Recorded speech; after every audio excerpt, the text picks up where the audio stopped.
Hello everyone! Welcome and welcome back to my cooking channel. So for today's video ay magluto tayo ng biko na sinaing. So kung hindi nyo pa ito nasubukan, just keep on watching.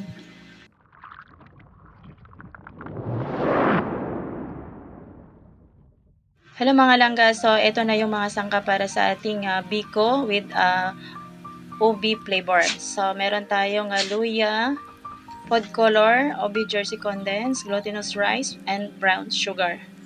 So, mag-start na tayo mga langga. Ang una natin gagawin ay hugasan lang natin yung ating malagkit na bigas ng 2 beses or hanggang sa mag-clear yung water ng ating.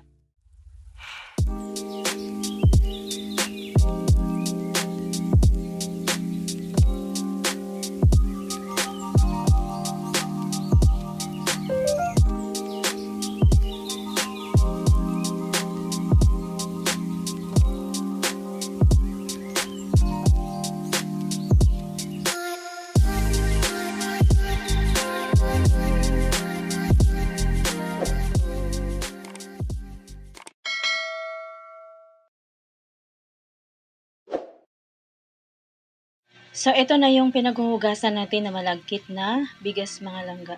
So, ngayon, ilagay na natin siya dito sa ating kaldero. Ayan. And then, set aside muna natin and then i-prepare natin yung iba pang mga sangkap.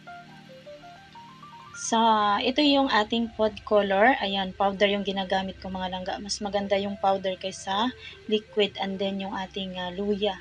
Ang gagawin natin ay gadgarin natin tong ating luya mga langga kasi no need naman natin yung luya talaga na in-slice na ilagay lang sa tawag nito, sa sinaing natin na biko. So, ang kailangan lang natin dito ay yung katas niya, no? Kaya, gadgarin lang natin para hindi tayo mahirapang pigain at para lumabas yung kanyang katas. So, ayan, set aside muna natin and then prepare na natin yung ating So, dito ay i-add na natin yung ating OB jersey. Ayan, mabibili na ninyo yan mga langga sa mga grocery store. Meron na yung mga available. So, ayan din. Haluin lang din natin ng maayos, no?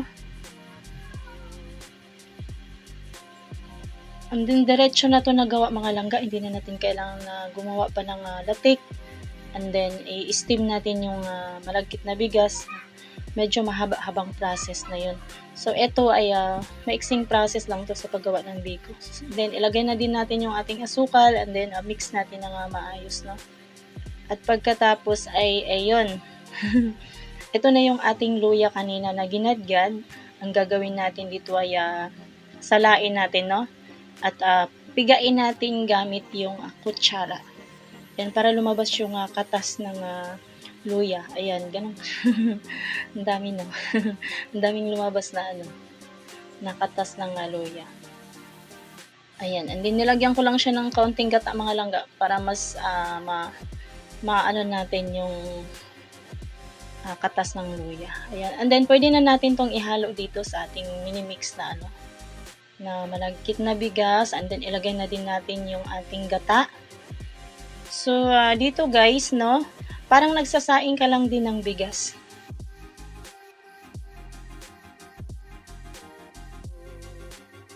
Hindi tayo, no need tayong mag-add dito ng tubig mga langga, as in gata lang. So, ayan, tansyahin natin at sukatin natin gamit yung kamay natin. Katulad ng pagsasaing ng bigas. Yan, pinakamadali itong paggagawa mga langga na biko, no? Pinapaiksi lang natin yung process. Ayan. Ayan, sinusukat. Kasi ganun ako magsaing ng bigas. Sinusukat ko siya. Gamit lang yung kamay para hindi siya mahilaw or di kaya malata or kulang sa tubig. Ayun.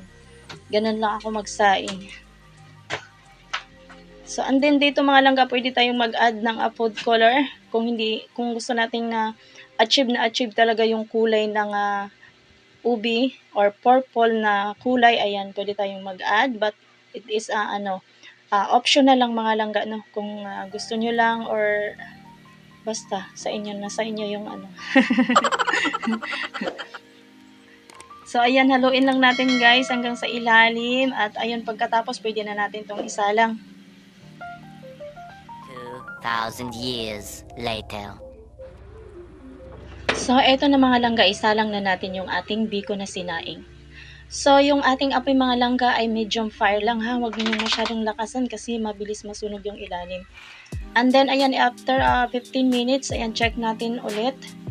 Ayan, kung kumulo na. Yung pag-ano nito mga langga ay haluin natin siya ng hanggang sa ilalim, no?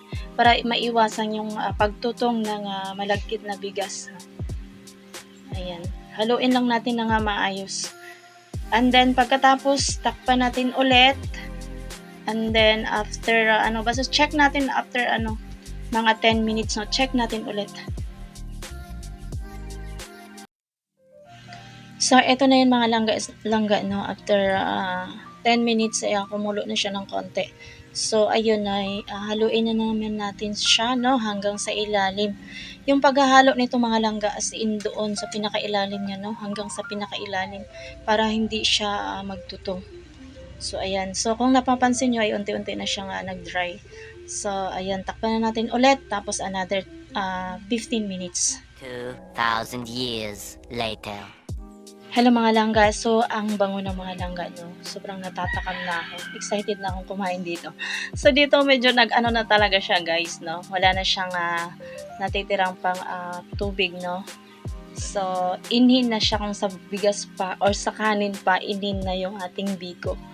So yan, ganun pa rin, haluin natin no, hanggang sa ilalim para nga hindi siya magkaroon ng tutong, no? So naka-excited kumain itong mga langga. So, alam nyo naman tayong mga Pinoy, no? Yun yung ating favorite na mga kakanin. Ayan. So, dito mga langga, dahil inin pa yung ating biko, takpan na natin ulit. And then, pahinaan na natin yung apoy. As in, mahina mga langga, para hindi siya masunog. Ayan. And then, mamaya-maya, i-check na natin katulad ng ginagawa ko. Check natin lagi. And then, haluin pa rin natin ng haluin hanggang sa ilalim para pantay yung pagkaluto. And then, walang gaanong tutong sa ilalim. So, ganun lang mga langga. Kaunti na lang. No? Patuyo-tuyuin pa natin to ng konti. Yan, kasi medyo pa siya eh. Yan, ganito lang kadali mga langga, no, magluto ng biko na sinaing. Diba, hindi ka na masyadong napapagod. So, yan, takpan muna natin.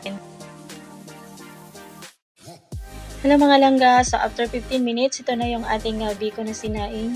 So ayan, kung napapansin natin, yung mga parang bumubula-bula sa gilid, ayun yung ng katas ng niyog na parang nag-ano na siya. Ang tawag niyan? Naglalangis, ganon.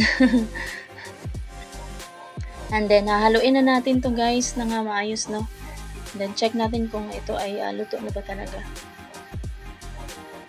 So, ayan, excited na ako nga kumain nito with coffee. Coffee, chocolate, and then coffee with coffee meat. Ayan, sa umaga, ang sarap-sarap nito. So, ayan, okay na to mga langga, kaya hahanguin na natin. And then, palamigin na natin to guys, no? Ayan, ito na yung ating biko.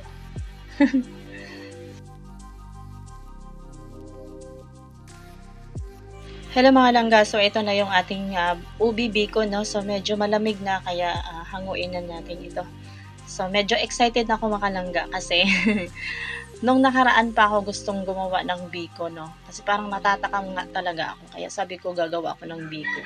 So, ganito lang mga langga, no? Gumawa ng biko na sinaing. So, no need na nating, yung i-steam yung malagkit na bigas. Pagkatapos ay gagawa tayo ng latik para doon sa, hindi latik yung arnibal. Arnibal yung mga langga eh. Doon nasa, yung process na yun, doon na ihalo yung yung sagata, suka, luya, ayun. Yun. Bagong lulutuin muna yun, gawing arnibal, no? Bago ilagay yung in-steam na biko. So, hindi yun ang ating mga langga. So, yun yung pinakaunang original process talaga ng paggawa ng biko. So, medyo mahaba-haba yun at medyo nakakapagod at kumakain din ng oras. So, dito ay pinaiksi lang natin yung process mga langga. Parang gumawa lang tayo ng, parang nagsasaing lang tayo. Pero, kung titingnan natin yung lasa ay pareho lang yung lasa. Yung pag-process lang, medyo pinaiksi lang natin, no? Para hindi masyadong nakakapagod at kumakain ng oras. So, ganun lang kadali mga langga, no? Ay, yung paggawa ng biko na sinaing. So, kung gusto nyong matry, so, pwede ninyo itong gawin mga langga. No? Sundin lang ninyo kung paano ko ginawa yung pagluto ko ng ganitong sinaing na biko. Then, ito na mga langga, pwede na ninyo itong ibenta. Ayan, pwede natin ibenta ng 10 or 8 or 10 pesos. Ayan, medyo makakabawi ka na sa iyong puhunan. Kasi medyo madami na din. 1 kilo lang to mga langga. And then, ayun, maglagay din tayo dito, no? Nakagawa na rin pala ako ng, gumawa din ako ng latik. Yung pang toppings. Hindi ko na kinuhanan ng video kasi medyo mahaba na yung wala na akong oras para gumawa pa ng video. So, ayun.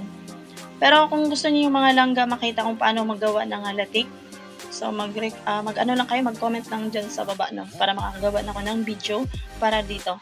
So, ayun na mga langga, no, pwede na natin itong kainin, pwede na tayong magmerienda at pwede na natin itong ibenta sa mga mahilig dyan na magbebenta, lalong-lalong na nasa bahay tayo. Ayun, syempre ang hirap na ng buhay ngayon, kaya kailangan natin gumawa ng paraan, no, na kahit pa paano ay magkakaroon tayo ng konting income. So, ganun lang mga langga, no. Thank you very much. At kung bago ka pa lang dito sa aking channel, please like and subscribe. And thank you for watching. Then, pwede nyo din mga langga, no, i-click yung aking notification bell para sa next upload ko ay maging updated kayo sa mga video na aking gagawin. So, that's it for today. Thank you for watching. God bless.